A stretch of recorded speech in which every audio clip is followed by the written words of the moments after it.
Hey, everybody, welcome back to another episode of ATL on Fire, the podcast where we talk all things Atlanta United. Dave, Carmen, how you doing this evening? I'm doing great. How are you? Fantastic. Excellent. Well, we have an awesome guest this evening who is kind enough to share some time with the listeners, and it is Greg Garza from Atlanta United.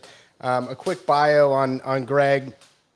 Greg's professional career, I think, may have began in Portugal, but played in Tijuana from 2012 to 2017 before joining our Atlanta United club here, where in 2017, his first year, he was an MLS All-Star, and in 2018, as many of us know, brought us an MLS Cup Champion trophy. And Thank you, Greg. Yeah, thank you very much. The city needed that very much. And after that, he moved on to Cincinnati, where he's since retired. Greg also has several senior caps for the U.S. men's national team, which is definitely timely given all the World Cup. We'd love to talk to Greg a little bit about his viewing on the World Cup. But Greg, thank you so much for spending some time with us. Yeah, welcome to the podcast. Thank you. Thank you for having me. It's an absolute pleasure. So, Greg, have you been watching much of the World Cup? And if so, what's been exciting you on that front? I have, yeah. I've tried to move all my mentoring sessions with what I do now during off World Cup hours. So it's actually really funny. One of the kids I was supposed to mentor, I believe yesterday, asked me, "Hey, can we move our session because I have to watch this game?" I said, "Yeah, that's perfectly fine with me." But You want to tell us a little bit about your program? Yeah, for sure, for sure. We can start off with that. Obviously, I think after retiring. Michael Parkhurst and I, who was the captain at Atlanta United, we really talked a lot about it as we were players. And, I think we thought throughout our careers, we saw so many players, whether they were rookies coming up through the system, whether they were kids that we thought about when we were young. And we thought, man, whatever happened to that one kid that was really talented? Nothing ever came of him. And there's so many players that you can think about off the top of your head, whether you played youth sports, and you have so many of those kids that were like that. And it wasn't necessarily the God-given talent that they had at their feet. It was all the other vital and key components to create that success for them. And whether it was the support that they needed, or whether it was the way they carried themselves, the decision making that they made. All different things that were off the field related, right? And to kind of helping us, I always tell people that I was never the best player on any team that I played for as a pro, but I was a great pro, and I was a great person, and I knew how to hold myself responsible. I knew how to hold myself accountable for certain things, and I think that went a long way. So Michael Parkhurst and I created a program to help kids understand the value of the mental aspect of how important it can be in creating success, whether it be on the soccer field or in whatever those kids tried to do in life. So I think we thought, man, we wanted to create a program that nipped the bud as quickly as possible for these young kids to help them understand those values within not only soccer itself, if that's something that they choose to do for the rest of their lives, or whatever it is they choose to do in creating success. So you want to tell us the name of the program and how people can find you? Yeah, it is called Beyond Goals Mentoring. They can find us at beyondgoalsmentoring.com, and whatever the social media are related to that as well. So Beyond Goals Mentoring, BG Mentoring, BGM Mentoring for Twitter, and we love the support. We love what we do. We love giving back to a game that gave so much to us, and find it a really important factor into the next development of the next generation of players that we have coming through the system. And I have to say, both Michael Parkhurst and Greg were at the Soccer in the Streets gala, which is actually where I attacked Greg afterwards to convince him to come on the podcast. But, they're giving back to the community in a lot of different ways. And we really appreciate that. I did have a question. So I have a 15-year-old who's pretty serious about soccer. And for Christmas, they never know what they want. So I was asking him, I might get him a trainer or something like that to help him out. And I was like, this might be a good thing to get him for some mentoring. What type of kid? Is it for any sort of kid? Do they need to be serious about soccer? Do they even need to be soccer players? Or any sort of kid. For us, helping them understand the mentality part of not only soccer, but life itself, I think is extremely important, and kind of developing these next generation leaders of tomorrow, right? I think Perfect. that's the most important thing that we can provide is, share our own unique and individual experiences and wisdom and knowledge that we gain throughout our successful and longevity of careers.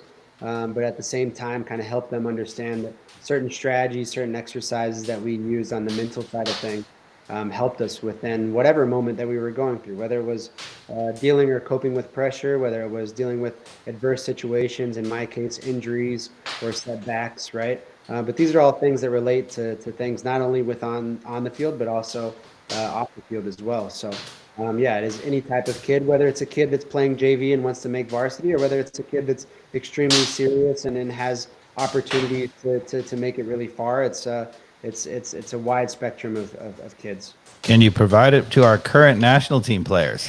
I'm I just think if kidding. you're playing for the national team, that's something that you already have to have, right?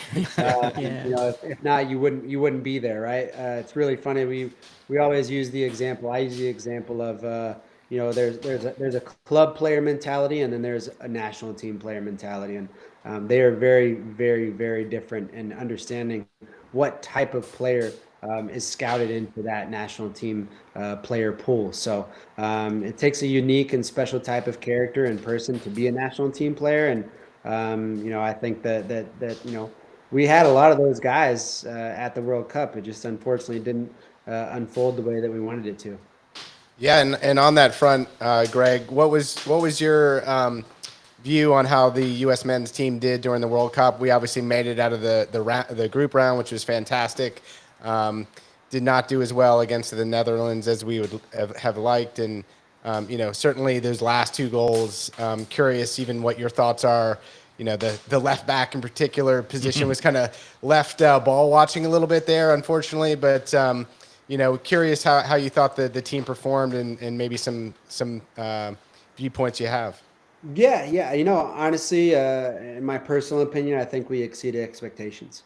I think a lot of us probably imagined that it was going to be really tough to get out of that group. Yeah. I think even after Iran losing really badly to England, there's still a team that was going to be very difficult to beat or even, get a result in.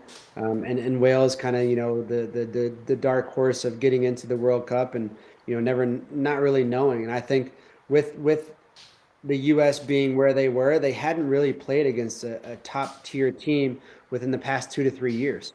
We haven't been really put to the challenge of playing against a really top tier world class team. And I think, this was their first challenge. This was their first experience and kind of taste of what world class, type soccer can be besides playing Mexico every few months. I think, from an understanding of all of those kids being put into that new environment. And I say kids because they're still kids, right? We don't really have a very experienced player besides Tim Ream, who was on that team Right. that had played. And all these guys might be playing at such a very high internet or wherever they might be playing club level, but international is different. And I think I think at the end of the day, we exceeded expectations to prepare ourselves to get a little taste of what next World Cup is supposed to be for ourselves. And I can say the same thing for Canada. I think Canada, had the same taste, a bittersweet taste of getting there, of exceeding expectations of getting there, but now understanding, okay, what do these next 4 years need to look like to be successful the next go around? So there's been a lot of criticism, of Jedi Robinson and maybe Serginho Dest in the Dutch game, with the outside back and the player running in behind him. Can you talk a little bit about what you did or what defenders need to do if their kids coming through, to basically learn how to pick up that run? Can you talk about that a little bit? Yeah, for sure. You always want to be one of the most important controllable factors that we always talk about is awareness, right? Understanding your own surroundings and understanding the surroundings of others. It's a difficult situation, right? Because Jedi does have a player that he's taking care of in that particular moment, and it takes a less than a split second to lose the mark that's behind him. In that situation, you kind of want to tell yourself, well, there have been a way that he could have passed that player on to Walker Zimmerman or whoever was in that center back position at that time and to focus on what was behind him? But we're not there, right? We only see it Yeah. from the outside perspective, and we don't really understand how quickly those making processes can change the outcome of a game. Has that happened to me before in the past? Of course, right? There have probably been moments where I had been lucky to where that guy didn't score, and probably been unlucky in moments to where he did score. And so, that blame and that kind of pointing the finger can't be there. At the end of the day, it's a team. It's a team environment that you're playing in. It's a team result that you have, and one guy's mistake doesn't really prove that ultimate success or that ultimate failure of what they go through. So it's a moment for him to turn the page as quickly as possible and to learn from and kind of use that experience to hopefully not let it happen again. But it's not one mistake that loses the game. Is there any way that you can recommend, the young, fullbacks of the world who are coming through, or maybe the people you're mentoring, how you can practice that, how you can be more aware? Even I mean, it's the simplest of answers of, the biggest piece of being aware is checking your shoulders, head always on a swivel, knowing your surroundings, your shoulders being turned, even though the ball is on the other side, your shoulders being turned completely opposite, because your neck can always turn so far. You have to have those shoulders pointing in a way to where you can always see what's on the opposite side of you. So when you are recovering, if you're in an outside back position, when you recover, your shoulders still have to be facing away to where you can see what's behind you as well. And unfortunately, that was something that didn't happen in that play, and we paid the ultimate price. So what was your thoughts on the Mexico performance and Tata from that perspective? It's a difficult one, right? Because you see a Mexico that has a lot of new faces. You see a Mexico that doesn't have, besides Andres Guardado, who didn't play as much. But besides that, you have all very new blood and new talent that are coming through the ranks, right? I mean, I'd give you guys a quiz, and if you can name more than 6 players on that team, I'd give you guys. Right. But, it's and back in the day when you talked about Mexico, you could name all 11 of those players, right? Yeah, it seems like Tata's, that golden generation had kind of deteriorated before the World Cup had started. Definitely an unfortunate hand he was dealt, really, when it came to. And it's unfortunate. It's unfortunate for him from a coaching perspective, but I think they still had a lot of new blood and new talent on that team that could have done something. But at the end of the day, I think it was more of a moment to where those young players can now look at another trajectory for them to build on within the next 4 years and kind of focus on things that they need to learn on. And also, they were in look at the group that they were dealt, right? Yeah. It's not an easy group to be in, and it was very difficult from the get-go. Yeah, and it was made all worse by the fact that Argentina dropped their first match, so they were a little bit angry, right? That's never a good thing to be playing an angry Argentina side, needing 3 points, right? So do you want to pivot to Atlanta United? And do you have any other things you've noticed during the World Cup? What are your impressions of the tournament overall? I'll turn it to you guys. Who do you think's winning the whole thing? Well, we actually, we thought, even before the tournament started, we thought Brazil. And it looked to me, they really should have gone through in that match. And actually, at the very end, it was very chaotic in that game. They seemed a little bit naive. I was really surprised that in that last counterattack that they gave up, they had only like 3 guys in the back needing to, kill off the game in overtime. So it was a little bit crazy how they went out. If you watch that particular play, Fred is the last sub that comes in. Right. He is a defensive midfielder. Mm-hmm. And in that last play, he is above Neymar pressing. Right. And that to me just shows, what in the world were they thinking on a tactical side? You have, 5 minutes left within the game. And that sub was a tactical sub. Right. To be defensive, right? If not, you keep your foot on the pedal, then throw somebody in there, a Martinelli or someone who will do that pressing for you. But for your defensive midfielder to be above your front line was absolutely ridiculous. So I think it's the player's fault that they're out, right? It's not necessarily the coach's fault. And TT will take the backstab in whatever ways he needs to. But the players lost that game, unfortunately. That's funny. I texted them the same thing. I said, "What in the world was Fred doing on that play?"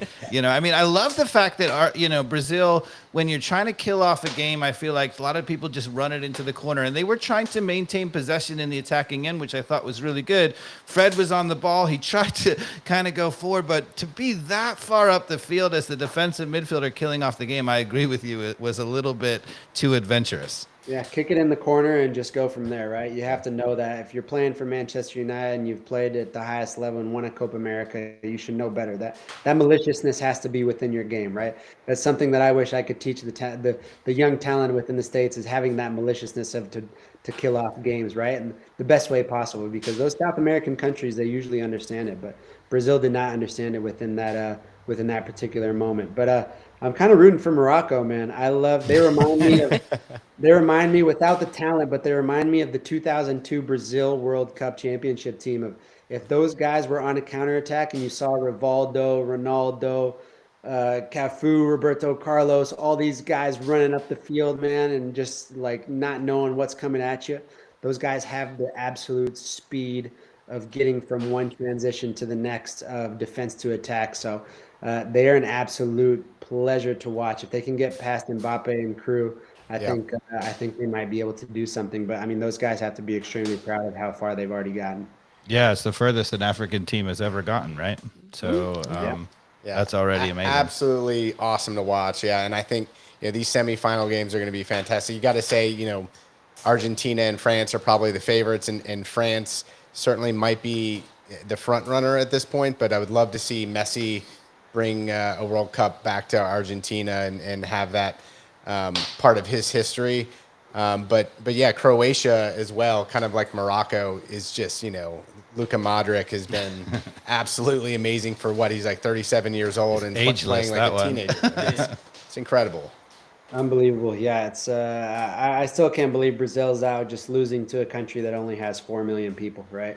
It's unbelievable to think. So I don't even know what the population of some states are, and I'm sure it probably exceeds 4 million. So easily here in the States. So it's pretty crazy to think that a country with only 4 million people can be in the semifinal and maybe in the final 2 World Cups in a row.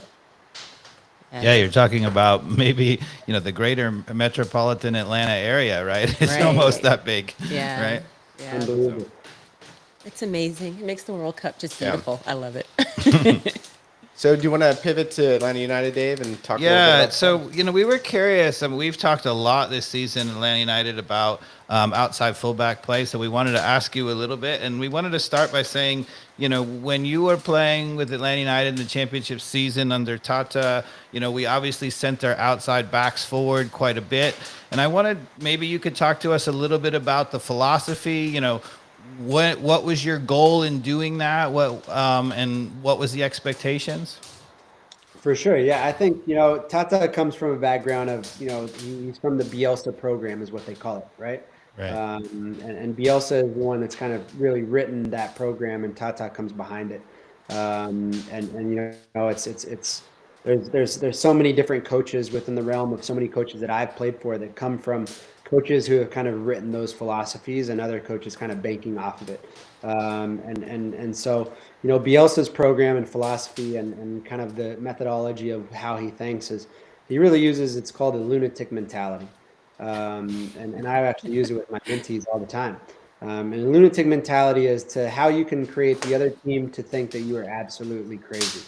And the way that you attack and the way that you defend and the way that you play the game in every single game, how can you think of the other team thinking, why is this team bringing up both fullbacks? When most teams, even when playing in a 5, in a 5 backs, one fullback goes, the other one always stays and covers. If you think about the very first game at Bobby Dodd, right? Right. Ty Mears gives the cross, right above the 18, and I'm the one that's creating the play for Yamil to be on the back post. And I'm right there, pivoting, Sal Zizzo to take me in the box, and it frees up Yamil Assad. That was the very first goal. I don't know if you guys remember that, but I was in the box. Yeah, we were there. But I mean, just from the tactical point of view, right? I was in the box while Ty was giving a cross. And that just gives you that, I think that gives you that ultimate definition of what the philosophy was from day one. And it was, why are both fullbacks and why are both, wing backs in the box at the, or, not necessarily in the box, but why is one crossing and the other one is in the box to also make a play, where you don't see that very often. And I think that was just an understanding of, with an attacking sense, to understand, that you can be very effective and kind of dangerous and be a little bit crazy to do so. And at the same time, on the defensive side of the lunatic mentality of, pressing the crap out of both fullbacks on both sides of the ball, right? So it was a moment to where I was pressing the right back, as I was the left back, and I was pressing the right back, where our left midfielder was pressing the center back, and it was kind of giving this mentality to where, what in the world are these guys doing? As their left wing back is pressing our right back, and their right wing back is pressing our left back, all at the same time. And most coaches will look at that and say, "Man, what are these guys doing?" Right? But for us, it was okay. Well, if we can win the ball, higher up the field, if they're willing to play out of the back, that gives us a better chance and a better, percentage rate of scoring. So, I think Tata was able to instill that mentality within each and every one of us, and make us believe, right? You need that as a head coach to help, to have your players believe in that philosophy and that methodology. And I think it comes from the Bielsa ways of philosophy of playing. And that's what we did, right? That's what we did. We believed in it. We had faith in it, and we stood behind Tata. And Tata means grandpa in Spanish, so we had an ultimate amount of respect for Tata, and that's what he was. He was like a grandfather to all of us. He was more than a dad to all of us in that moment. So you have a certain amount of respect for your dad, and you probably have a double amount of respect for your grandparents, right? And that's kind of how we thought of it. We believed in his philosophy, we believed in his methodology, and we were able to execute it in a way that was pretty special to watch. And I think that was kind of the realm of our success within those couple of years that we got to play under. So under Tata, it seemed like it was slightly more dynamic than it is now. So under Pineda, they have a very similar philosophy. The outside backs, Lennon and Gutman, are getting forward, but they seem to get there really early and be standing in a line with the front line. So when you guys were playing, it seemed to be like you were arriving a little bit more, it was a little bit more dynamic. So was there an instruction about how far you were supposed to go and what the timing was? I mean, not necessarily. I think it's really hard to pick out players, right? It's really hard to compare. Now I can do so because I don't play anymore. Right. But at that time, you had Carlos Carmona, who was one of the best sixes I've ever played with, and then you had Eric Rometti, who came in and did an absolute fantastic job. And it's no offense to who they have right now, but I'm not able to compare those guys to Carlos Carmona and Eric Rometti. Obviously those guys are on the team because they deserve to be on the team, but I'm not able to compare those guys to those guys because those guys knew and understood that, yeah, there's going to be balls that are played over, but unfortunately, those, or maybe fortunate enough more for us, we had two guys that ultimately played that position that were able to break down plays at specific moments and knew their role the best way possible. They knew how to bank off of that philosophy of that lunatic mentality and allow us fullbacks to get forward and say, "Don't worry, guys, I got it. If it gets over you guys and you guys get there too early, whatever it may be, we'll be there to break up that play." And maybe that's something. If you look at the team now, that's something that they unfortunately don't have, right? Yeah, because we seem to get counterattacked into that space a lot when ball turns over. Our outside backs are further up the field, and I don't remember under Tata them being getting into that spaces behind us as much as what's going on now. It's probably because you I mean, you just have to have a recollection of someone that being in that position where Britt was breaking up that play every single time. And those two guys that I just named right now were key factors for those positions and understanding their roles, and they did it so well. The other aspect of defending on the outside that we talk about a lot is the outside back on the weak side tends to be coming in a lot, right? And it seems to me when we were all growing up playing, and maybe this was true for you too. The coaches were all like, make sure the outside backs are tucked in because that's the danger area. Leave them out wide or whatever. But in the modern game of football, the crossing is so dangerous. And it seems like there's now maybe more of a need to stay at home and to make sure that you can still get out to that outside back. So under Tata, was there a philosophy of whether you were supposed to be inside helping or whether you would stay at home to block the crosses? Yeah, that's a good question. I think Tata always used the philosophy of being 50-50 with wherever you were on the field, right? Being 50-50 was allowing yourself to make a decision whether to commit or to stay home, like you said. And as that ball was played, that was your decision maker right there. That was your cue of understanding, okay, I'm putting myself in a position right now to where it's 50% I'm in between this guy and 50% where I'm able to protect my goal. And that's kind of the way that, what I learned under him. Obviously, other coaches are different, right? Other coaches want you to stay home, where other coaches want you to commit. That was our rule when I was there. And we did that in a very particular way that allowed us to kind of understand our positioning and allowed us to be successful and protect each other, right? At the end of the day, that's what it did, right? We necessarily weren't marking anyone. We were trying to mark, we're trying to mark everyone, right? So it was kind of putting ourselves in a position to where we were able to do that and able to kind of make those decisions. And if I was 50-50, I knew the LGP was going to be 50-50 between my guy and the guy and his guy, right? So it allowed him to, kind of put different responsibilities within our game, but to give us that freedom of making certain decisions. And it was like a ripple effect, right? If I made a certain decision, the next guy behind me would make that same exact decision. So it takes a quality team to kind of follow and base off of each other and those relationships that are created all over the field. So I think that quality is there of what we have right now, but maybe those relationships are still needing to be built. And obviously, the coaching style of helping everybody be on the same page has to be there as well. Yeah, it seems like Tata had a lot of trust in you, and you had a few more veteran guys who make that decision. Maybe our team currently is a little younger, and I feel like maybe the players themselves are taking the coaches too much. They're not making that decision as much. They're not having as much confidence to go and make that play, and so they're staying tucked in when maybe they could go out and make a play, but. It sounds like Tata gave you a lot of freedom to make decisions, right? And there must have been a lot of confidence that came from that. I think, once again, that just goes from the amount of respect that we had for him, right? I think I was very fortunate enough in my career to have outstanding coaches. There's so many things that I learned from every single coach that I had. And I had some pretty darn good coaches within my whole entire career, guys that have had so much success within their careers, and have coached players, out of this world, right? And those are the coolest things to remember, and those are the coolest things to learn from, right? But I think at the end of the day, having that respect for Tata and him having that trust within us was very unique and very special. I think, I always tell people after the Bobby Dodd game, we all looked around in that locker room, and even though crap hit the fan with everybody's mentality and emotions, and the South American mentality of it's always the end of the world whenever you lose the game. But I think all of us, maybe more veteran guys within that particular moment and situation, we all looked around and we said, we have a hell of a team.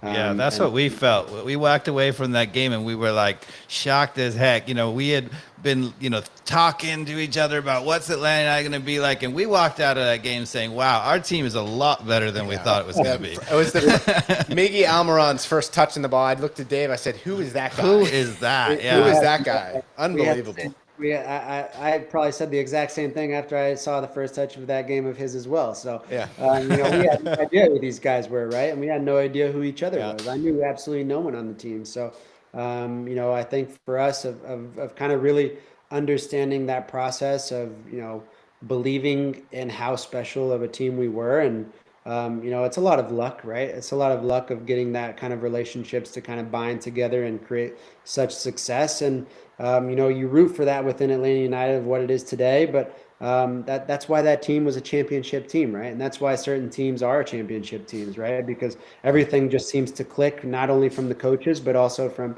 the team environment, from the relationships and the bonds that are created, the camaraderie that's there, and we just had it. It's not only, I look back at that team and I think, man, that team was so special because, it created such a great ripple effect, not only within, the locker room, but within the community, right? Every one of those guys played such a huge role within what Atlanta is as a community as well, and kind of started this, this train ride of everybody being on the same, on the same page. And, I think it's not, you have to give so much credit to the fan base, right? Because of how much, they committed and supported us through those moments. But I think it's just so much of a connection of how everything kind of meshed together and created that success of what made the team, and also that generation so special. Do you know who was responsible for scouting and picking you as a player to come to Atlanta? I Like, was how did actually that not come even supposed about? to go to Atlanta. I was supposed to go to Philadelphia. So yeah, go to the Union. Yeah, yeah. Oh, Jim Curtin, Um, huh? yep. They traveled down and talked to me while I was in Tijuana, and obviously, this coming to Atlanta was a revival of my career. Right, I had my biggest surgery as a pro, and it was probably my lowest low. I mean, it was the peak of my career. I was starting with the national team. I was playing every game with the national team, playing every game in Mexico. I just signed my biggest contract with Atlas from Tijuana. And then I had a hip surgery on both sides, hip reconstruction on both sides, and was out of the game for about a year and 3 months, maybe. Had to learn how to walk again on a treadmill in a pool. Had to do everything, right? I didn't know I was going to be able to play soccer again. And ultimately had the chance to kind of revive my career after getting back healthy. And that was the decision I made, right? Mexico had put in a clause at that moment that we could only have 12 foreigners on a roster. You could have 12 foreigners and six players born within Mexico on a roster. And in Tijuana, we had about 16 foreigners, right? So we actually had Piojo Herrera, who was our coach when I came back from injury. And I was, the 16th foreigner at that time. I had a Mexican passport, but I got my Mexican passport after the age of 18, which considered me as a foreigner. So once that rule came into effect, you're not going to put a guy that has been off the field for a year and a half, as a starting position, and probably not on the roster. So I kind of had to look for something new, and had the opportunity to come to Atlanta, and that's how it happened. So whether it was a favor or whatever had happened, whoever had scouted me before, who knows? But it ultimately worked out to the best way possible. So, Greg, you played in Liga MX for 5 years, and then in the MLS for roughly 4, right? And just curious what your opinion is on how the two leagues now are matching up, and how much progression has happened in the MLS since you started playing professional soccer. What the perception might be from Mexico, but also just like your thoughts in general on the quality of MLS and where it's come from. Yeah, for sure. I think every player is going to tell you differently, right? If you're playing in Mexico, you're going to say the Mexican league is better. If you're playing in the United States, you're going to say that the MLS is better. That's everybody's going to ride on that political train, I think. Yeah. But I think in my personal opinion, they are very, very, very close to being equal. And I think throughout the years, I think when I played in Mexico, I think Mexican teams still had the edge. And I think when I came to the MLS, you started to realize that the growth and the types of players, the Miguel Almirones that you bring, the Joseph Martinez that you bring, the Lucho Acostas that you bring, the Zella Ryan that comes from Mexico to the Columbus Crew. You start to bring the types of player that can change a game within the matter of seconds, right?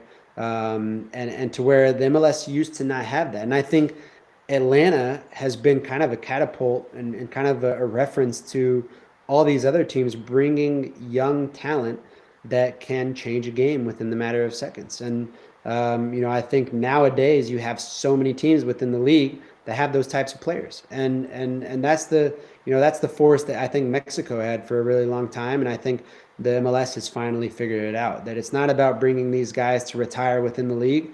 It's about bringing guys that can change the game within a matter of seconds. And I think that's been kind of the reference that you can look back to and realize that there really is no comparison. The competitiveness is finally there. You look at it within, and I always use the reference and the example of CONCACAF champions, right? It's where these teams, these top tier level teams, get to battle out and face each other. And Seattle did that this year, and they get to play in the Club World Cup Championship, which Right. MLS team has never had the opportunity to do so.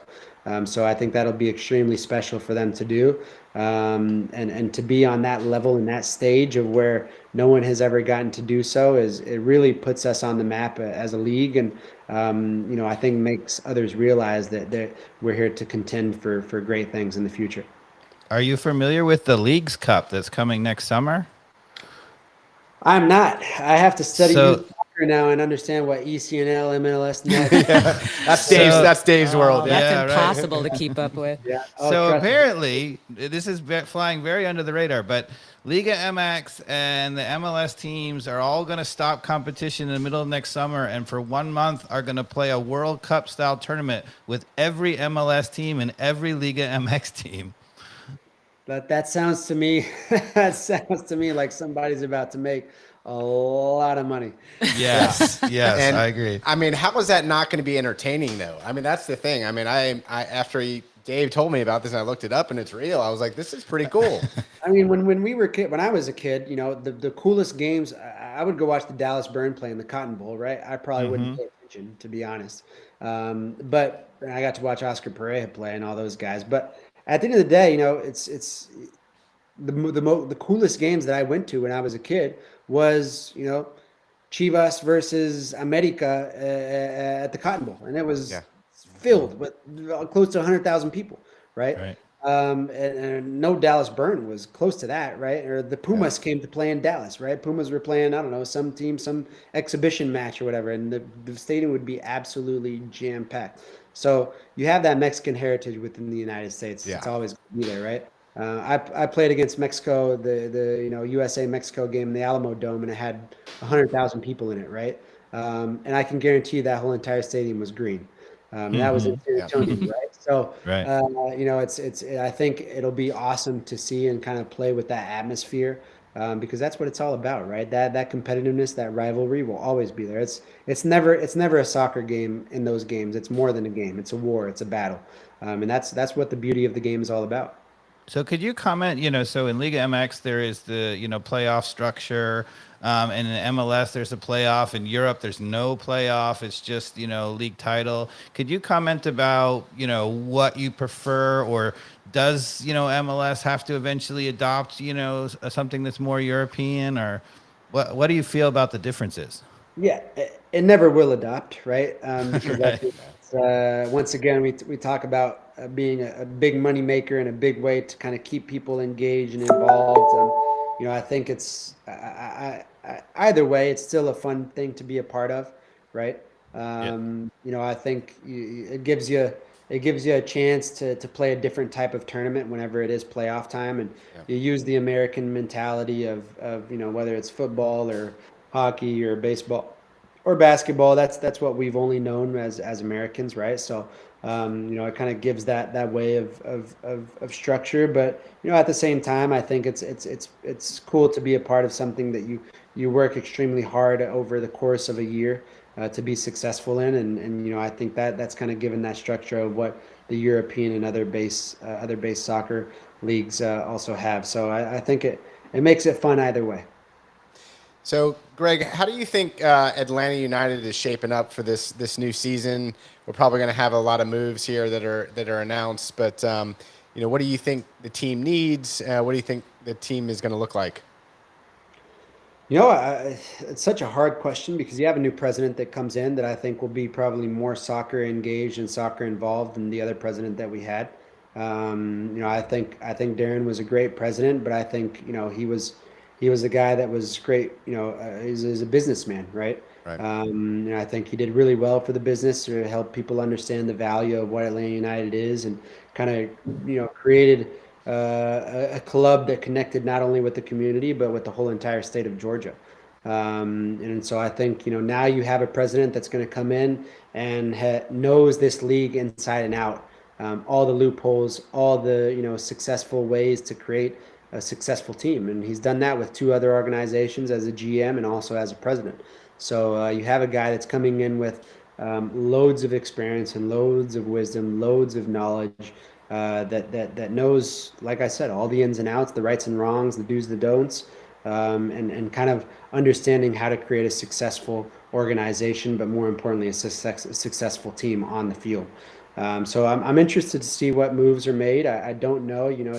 It's really hard because you have probably a lot of guys that are binded within a contract, and you kind of, if you want to make moves for them, you got to find other places that are willing to do so. And it's going to be a difficult task, I think, at hand. And do you look at it as a few years of building up to success, or do you look at it as being a very quick turnaround within the first year? And I think that's something that Arthur and those guys had understood from within our realm and within our experience and our generation, is that they wanted success from the very get-go. And so I think finally we might be out of that cycle, and now trying to build something that can be successful over the next course of the next few years, right? And then that's something that you look at Cincinnati, right? I was in that first generation of Cincinnati, to where it had nothing to do with being successful on the field from the very get-go, as being a pawn on a chessboard, for the very first couple of years, and trying to get the organization going to then lead to success over the next few course of the years. So, those are cycles of what you go through within an organization and within a club. And, I'm sure a lot of changes will be made within the next couple of months to try and figure out what's best. So Atlanta United has had this philosophy of buying young South American talent, and the idea is to develop them and maybe make a profit by shipping them onto Europe. Al Marone was incredibly successful. PT Martinez maybe a little bit less so. Our current project is Thiago Almada. I mean, I guess as a player who was a part of the more composition of the team, how does that fit? How do you see that? Does that constantly bringing in and out a player, does it disrupt the team, or is it pushing the team because you have an exciting new player? How do y'all feel about that? I mean, correct me if I'm wrong. I think we all know Thiago is going to be sold right after this World Cup, right? Yeah. So Yeah. I mean, just being at the World Cup, and even though you're sitting on the bench and you play 2 minutes of one He game, played like 20 minutes and he played pretty solid. Yeah. Yeah. it doesn't matter. Even if you don't play, that's what I'm Yeah. getting to. It doesn't Yeah. matter. You're there at the World Cup. Your value has gone up millions, right? Yeah. And that's what I meant by that. But I think it's the inevitable, right? It's kind of the course of what we've seen throughout the past couple of years, and they've done a great job at doing so.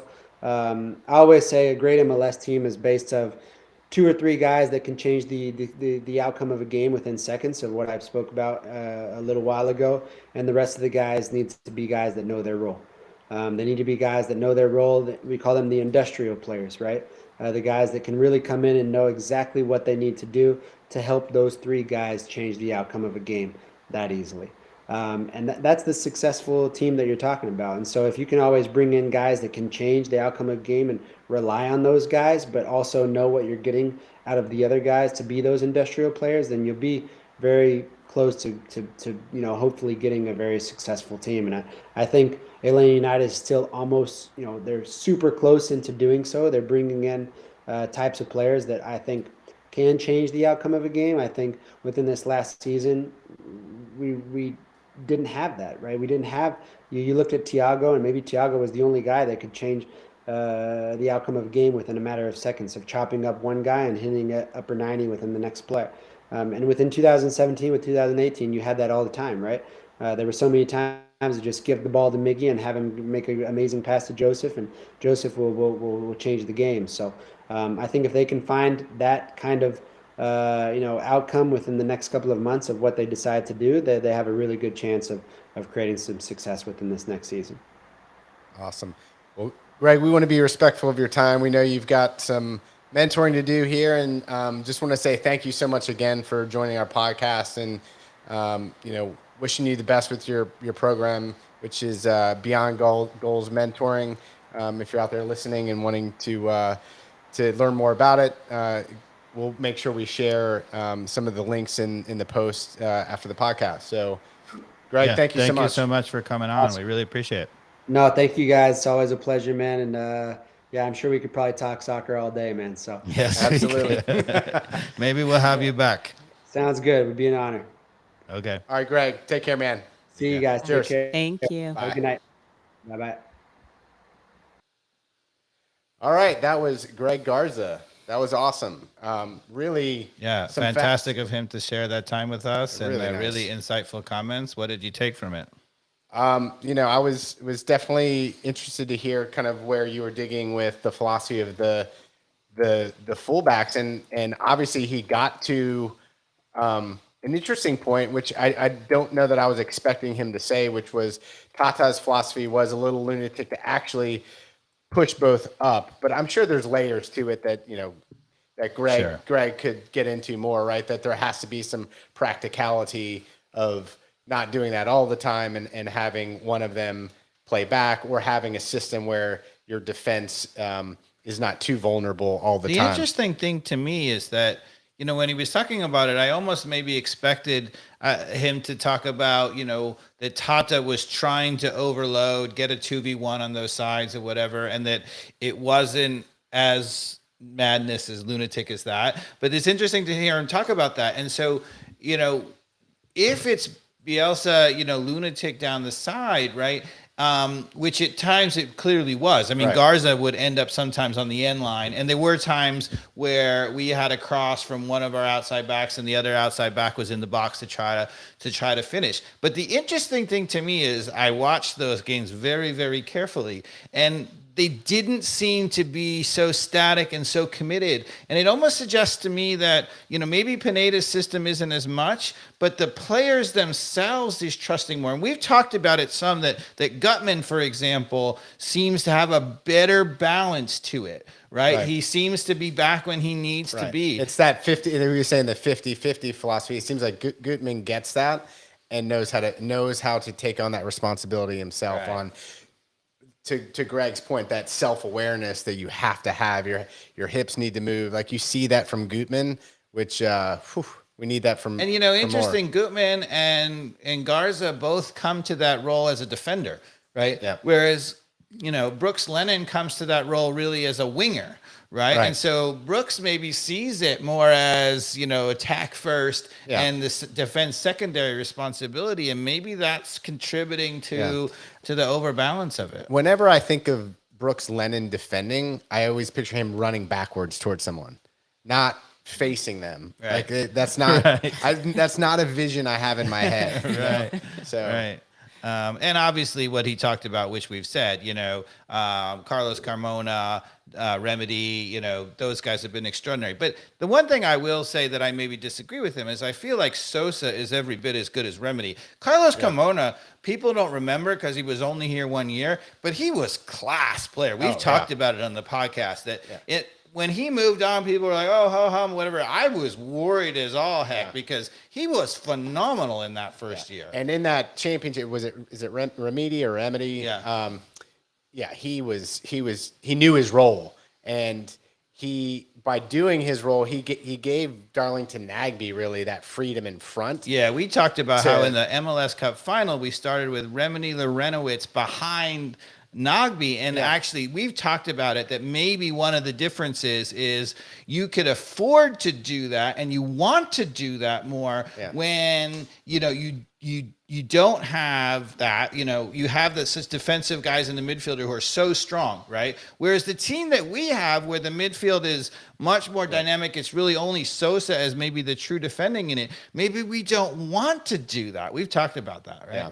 And it's interesting during the Frank de Boer era, right? I think he misused Remedy in the way that he was like having him like go stretch out. Initially, he had him really more box to box, and then we were really caught, right? Because he would end up sometimes in the front 18, and we had nobody breaking up those counterattacks. Yeah. And I guess, one of the things, we talked about it, right? In that MLS Cup final, what was the difference between Pineda's team and the MLS Cup champions is the outside backs were very similar, but that MLS Cup champion team had 3 center midfielders who all sat in the midfield. We talked about that as being the huge difference, right? And so, that sounds to me like that's exactly his explanation was the reason why we could do it is because we had those 3 guys and they were covering it. And I would argue the U.S. national team looked to me a very similar thing, right? In that, Musa and Adams and McKinney were covering in a ton, right? So the other cool thing, Dave, is that you threw the curveball to Garza that there's the league's cup. Right. He didn't know about it. Didn't know about it. Nobody knows about No it. Nobody one knows about it. knows. No one knows. And to Greg's point, like, yeah, the Hispanic population in the U.S. that are going to fill the stadiums to cheer for their, Club America, whoever it is. I mean, I think that these games are going to be a lot of fun. It's going to be amazing. Atlas. I think we're the first Monterrey podcast to really and- call this out. That this, I mean, I'm hyped for it. I am too. And actually, it's interesting to me that maybe MLS is waiting for the World Cup to be over and the new season to be ramping up before they start really, publicizing it. But there is a little bit part of me that the MLS isn't announcing it or publicizing it more. But maybe they don't need to. Maybe the moment it happens and we go into the season, it's going to blow up so big that it doesn't matter. Another big thing that's happening in terms of tournaments is the Copa America. It looks like some CONCACAF teams might be joining that in 2024, if I'm not mistaken. They've been doing that quite regularly for a little while, which is inviting CONCACAF teams to play in the South American Championships. And, I think that's awesome. I would like to see it a little bit more defined, right? Not, we're going to extend an invitation to this team I think or it should whatever. be, they should lock it in. Yeah. And it should just be get rid of the Gold Cup. Sorry. Right. Don't need it. Right. Sorry, other teams. Like, there's Right. a way you qualify into the America's Cup. Right.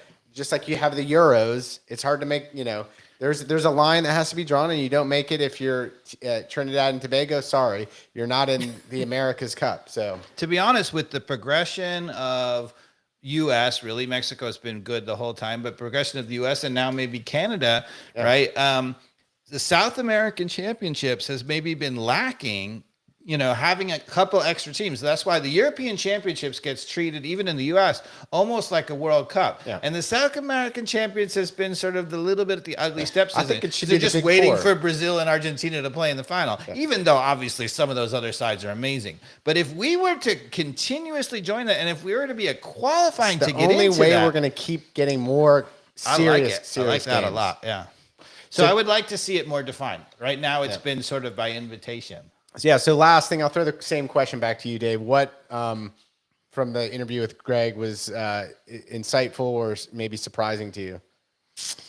What was surprising to me? I really appreciated him talking about Tata and, giving the players personal responsibility. Right. He said it not only with the attacking role, but he also talked about pinching in versus not, right? And he's saying you're ultimately responsible for that. Whatever, we're not in the locker room to hear what Pineda's talking about, but for whatever reason, whether we're a little bit younger and they're more listening and saying, oh, this is my role, this is what I want to do, it seemed like what he was saying, Tata trusted them more. There was a little bit more flexibility. And, maybe Pineda's giving them the same and they're too young to be able to accomplish it. Right. Or maybe it's the wrong player. Maybe Brooks Lennon is the wrong player. I happen to think that there's another problem to it, which is what we just talked about. It's not the right formation when you have this team, when there's so much in Araujo and Moreno and Thiago Almada and blah, blah, blah. You don't need it. Whereas that team that we talked about, everything was Almiron Martinez through the middle, and they needed that dynamic up front. Where was the extra guy coming from? Yeah. Right. So to close it out, Dave, what do you think we're going to see in these coming months? This is going to be kind of the silly season for Atlanta United to drop the news on really Joseph. Convinced that Thiago Almada is gone. I was thinking that Thiago Almada was here for another year. That was another really good I was shocked at that. That scared me a little. I was like, no. Well, I think that he's being realistic in the fact that European clubs, take a Manchester United right now, like they should be looking at a player like this and being hungry to take a risk on him. I'm going to take the Garza bet and say that Almada's here for one more year. I don't know. I think my prediction was he was gone in the summer transfer window. Yeah, so I was going to say that one more year could be not a whole year, right? Because the European season is so offset, right? Like I don't see him transferring. Obviously, the winter, the winter interval in Europe is going to be open and closed very soon, right? So he would have to go very, very, very soon. If he stays beyond that, then, you could play most of an MLS season. And to be honest, you could even see what I was thinking is he transfers to some club. They immediately loan him back to MLS so that he can stay here for a playoff or whatever. And as soon as they leave, as soon as we're eliminated from the playoffs, or win the whole thing, Boom, he's there. then he goes. Interesting. Yeah. Well, what about you, Mikey Dobbs? What was insightful? Like, what did you take from? Yeah, no, I think the whole thing about the fullbacks and the lunacy type of philosophy and talking about Tata and the free, all those things were really awesome nuggets that you may have known, but just hearing it from him was great firsthand perspective. So Was there any surprises for you, Carmen? The Omada thing took me by surprise, but the part that I think when he was saying, when he was talking about Tata, he's like, "That's a grandfather," and I was like, you know what? That's exactly it. Like, no one is going to flip a table with Autos Compollo in front of your grandpa. That's not going to happen. There was a respect there that I don't think, at least we know, at least from one player, is not there currently. What? So What are you talking about? we got to talk about it all, Dave. We got to talk about it all with Greg, which was a treat. Carmen, thank you for setting that up. Let's finish on our, going forward. We'll podcast as we maybe get through the semifinals or through the final. But what is your predictions for the World Cup? My prediction is that France wins it at this point. Now, that's not what I want. I really want Messi to take the World Cup and hold it up in the air. I would love that. So I think Argentina beats Croatia and the favorites get through, France and Argentina? I do. I think those two make it through. They're going to be very difficult games, just like they were. I mean, I think Croatia they keep finding another gear. I don't know, that team's older, but they still keep surprising me. So, and Morocco seems to have that same attitude of not giving up. So I don't see them losing steam in the semis here. I just don't. So these are going to be two very difficult teams for Argentina and France to win. So I think they're going to be goal differentials of like 1-0 type of games, or they go to PK shootouts. Now, if they go to PK shootouts, then that's obviously advantage Morocco and Croatia. So I don't know. Croatia never loses on penalty. Gosh, no, they don't. not. Carmen, do you have any predictions? I agree with Mikey Dobbs. I think the favorites win in the semis, and then you know what? I'm going to say Argentina wins, beats France, has Messi go out on top. Yeah, that'd be awesome. That would be awesome. It would just shut down all the arguments on who the best player in the world is, which we know is Messi. And I even argued with Dave a couple of years ago. It was the real Ronaldo was always my favorite best player in the world, which I still think, like, even watching, like, he got injured early and then went to Denny's for the rest of his life. But before he really got chopped down, I mean, the real Ronaldo, RR9, was way better than Cristiano Ronaldo. Come on. I have to say, for me,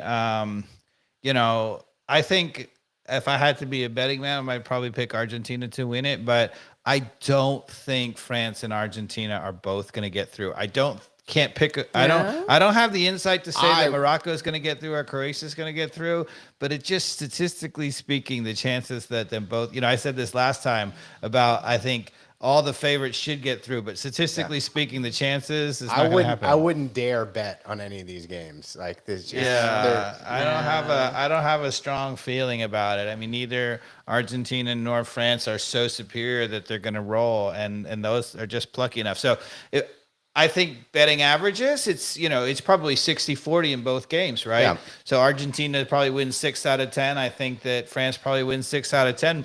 But, there's 2 games, right? So 60% probability 2 games, the chances of an upset are pretty good. Gonna happen. Right? Yeah. So that's the kind of the way I'm thinking about it. Okay. Well, I randomly have money on Morocco, so go Morocco. Do we have any comments from the viewers? Let's see. Well, Elliot is here. Thank you, Elliot. He's asking, is the Leagues Cup equivalent to Europa League, a second-tier competition for MLS? I think definitely not. I mean, Europa League is a second tier because there is this amongst the same exact set of teams, all the European teams, it's a Champions League, right? So here, amongst Liga MX and MLS teams, there's nothing better. I mean, to be honest, I would say there's still going to be the CONCACAF Champions League, but I think that this is going to immediately usurp it, right? Because yeah, it's awesome to see the best of MLS. You know, Seattle won it last year for the first time, right? You know, that's going to be amazing. So this year it would be LAFC, you know, trying to do it, but you know, I think the idea of every single team is going to immediately trump that. Whatever. What do you think? I think it's either going to be this flop, which I can't imagine could happen, or it's bigger than the MLS Cup in terms of prestige. I think that's the worry, is that it could be bigger than the MLS Cup. It could be so important that it could actually, you know, overshadow our own individual league a little bit. It should, because I mean, it does. I mean, it's more meaningful. How can it not be? How can it not be? It's certainly if you're an MLS team, right? So you get two really awesome chances at winning something big for your supporters, right? So if you win the league's cup, you know, which it's right now in the first iteration, you'd say it's unlikely that an MLS team is win based solely upon what we've done in the CONCACAF Champions League, where mostly Liga MX teams have triumphed.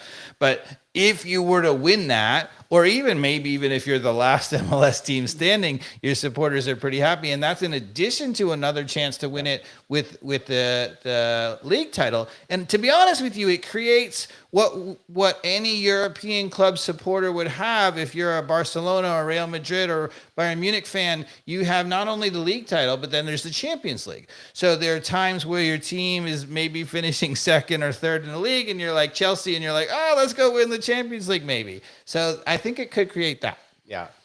And I don't know where my thoughts were going there, but yeah, I think it's going to be big. I really do. I think, you know, to even what Greg was saying, it's so good for Liga MX as well, right? Like, I mean, all these fans that are even stateside are going to be in the stadiums. They're going to be tuning in.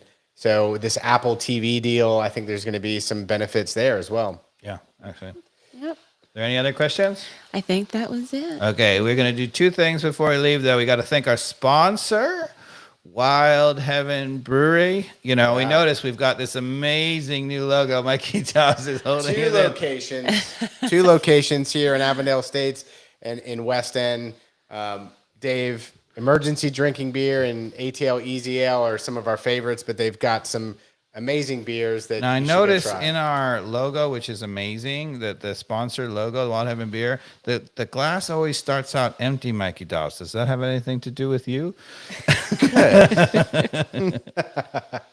And then the other thing we should mention, of course, is we're headed to the United Soccer Coaches Convention podcast row. We're very excited to that. We're hoping to get some really cool interviews. We just found out the NWSL draft is going to be there this year. I'm so excited about very exciting. this. The All-Americans for college soccer are going to be honored while we're there. So there are going to be a lot of cool people, and we're hoping to maybe fish some people into either a podcast or at least we're up on the website, Dave. Yeah, check it out. I think there's almost 30 other podcasters on the website. So United Soccer Coaches Convention. Yes. Google search it. Very exciting.